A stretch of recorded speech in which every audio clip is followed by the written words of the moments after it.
Riane. Mas então dei a medalha Tiradentes para o Riane, último presidente da CGT. E o Riane já estava com 93 anos quando veio aqui. E eu fiz vários outros sindicalistas, cada um se manifestou, fui o último, e entreguei o diploma e a medalha aí. E perguntei, Riane, quer falar daqui da mesa mesmo? Não, não, quero falar da tribuna.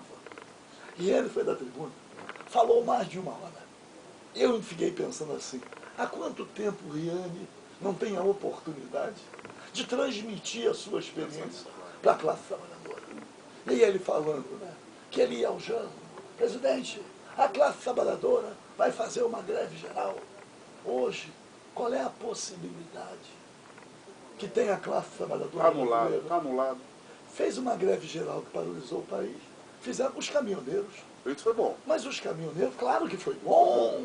Claro. A esquerda boicota, porra. Os caminhoneiros demonstrando. Mas na nossa própria esquerda, Mas ela, Paulo, às vezes boicota o setor da esquerda. Por quê? Porque, na verdade, tentam jogar a opinião. São os meios de comunicação. Claro, claro. São os meios de comunicação. É claro que, que as transportadoras que exploram claro. a massa caminhoneira, é isso, tem. Então, mas de qualquer maneira, demonstrou a força da classe trabalhadora. E é por isso que a gente diz assim, como é que está lá? Trabalhadores do mundo, univos. Trabalhadores brasileiros, univos. Para quê? É a unidade. Claro, unidade não significa unanimidade. Jamais. É preciso que tenhamos, assim, há questões fundamentais que, em relação a elas, não pode existir divergência. Nenhuma. Mas é preciso definir o que é fundamental. A questão mínima é racional e inteligência mínima. É isso. Eu, lá em Realengo, lá no conjunto do IAPI, de onde eu sou originário, os velhos diziam assim, a ideologia tem que ser decorada para não vacilar em nenhum momento. E a primeira frase que eu decorei, escrevi mais de 100 vezes para decorar, era assim, Deus disse que o homem deveria ganhar o pão com o suor do próprio rosto. Mas surgiram aqueles que resolveram ganhar não só o pão, mas muito mais do que isso, com o rosto alheio. Lamentável. Aprendi isso. Então, a grande questão é que quem produz tudo, quem presta todos os serviços, é o trabalhador. É o trabalhador, não é o patrão. É o trabalhador que é explorado. Eu tenho que dizer isso, o processo de privatização criminoso quer eliminar uma referência, que os bancos públicos, as estatais, pagavam salários melhores. E eles querem o quê? Retirar essa referência e achatar, para que o trabalhador fique ganhando pouco, mas eles querem nivelar por baixo. Era um orgulho ter um parente gerente do Banco do Brasil. Hoje, o que ganhou o gerente do Banco do Brasil? Concurso para o Banco do Brasil, para a Caixa Econômica, ingressar na Petrobras, ingressar na Vale do Rio Doce. Fiquei na reserva da Caixa, nunca me chamaram. Era assim, né? Era uma obsessão. Por quê? Era uma ascensão. Claro. E eles agora estão tentando nivelar, até na Previdência. A Previdência, falar para os aposentados e pensionistas, o teto da Previdência, 20 salários mínimos. Claro. Reduziram para 10 salários mínimos. Reduziram para 5 salários mínimos. Para quê?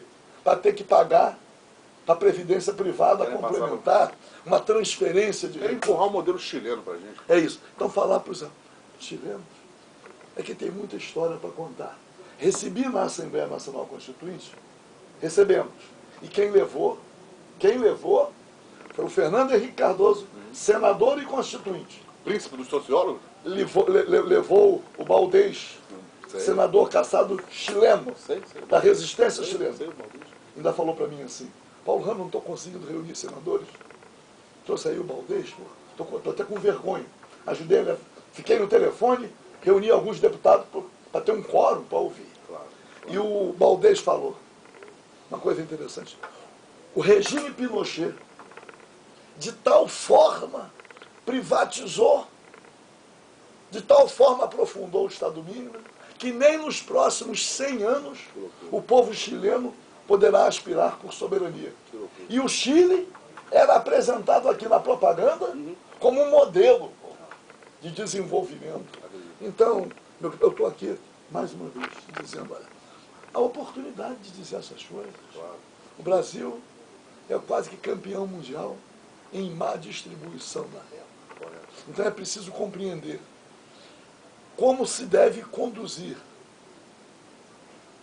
os meios de produção e de prestação de serviços, mas os mecanismos de distribuição da renda, esses mecanismos é que têm que ser rigidamente controlados pelo Estado brasileiro. Nós não podemos permitir que o capital financeiro, que não produz rigorosamente nada, esteja hoje superando inclusive o capital industrial. E nós somos contra a acumulação capitalista. Correto. Bertold Brecht deixou aquela velha frase: crime maior do que assaltar um banco é fundar um banco. Boa demais. Que é uma frase, de qualquer maneira, vamos lá, me dirigindo a juventude. Eu quero me dirigir à juventude operária.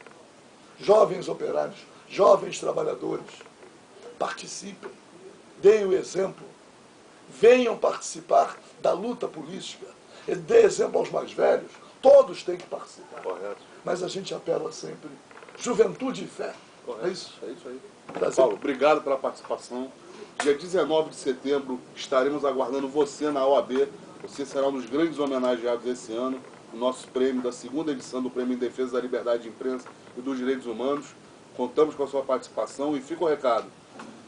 Imprensa tem lado e o nosso lado é o lado dos trabalhadores. Obrigado. Eu que agradeço, estarei lá na OAB.